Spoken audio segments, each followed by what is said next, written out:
Okay, so I just found out that if your Nintendo Wii sensor bar doesn't work, which is like this thing here, I mean it works fine for me now, but I'm just thinking that since it's infrared, why not try it on these?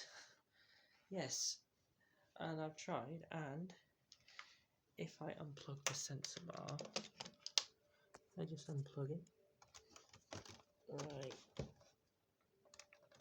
there, it's unplugged now. Don't see any cursor, but when I point it to the Roombas, you see a cursor. Yes, you can actually use an iRobot's Roomba for a sensor bar for your Nintendo Wii. And yes, it actually works, although it's a bit glitchy, I must say. So, I can just... So it turns out that the sensor bar isn't sending a coded signal, it's just sending pure infrared light, which the Roombas do. So you can actually...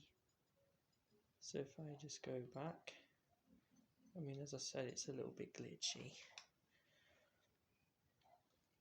But, okay. So if I try and go into the Wii menu, as I said, it's very glitchy, but okay, it's some settings.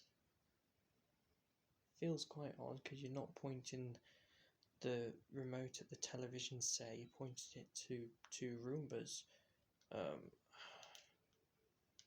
Sensor bar, sensitivity.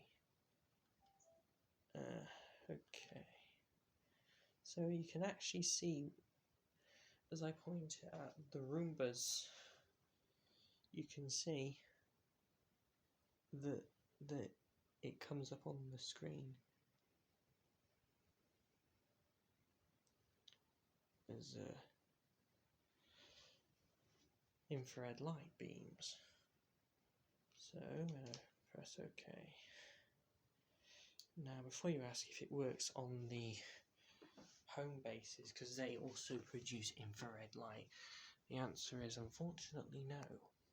The reason for this is because the Wii remote is actually looking for two beams of infrared light which is perpendicular to each other, well, side by side, so to speak.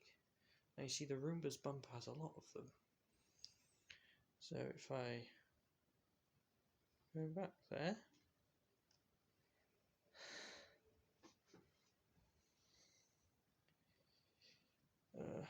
go back, and here I'm back on the Wii menu. So yes, it is known for an iRobot Roomba to become a sensor bar for a Nintendo Wii. And if I like move it across all, you can see that it sort of like glitches out a bit because it's one of the Roombas have turned the Roombas have turned off.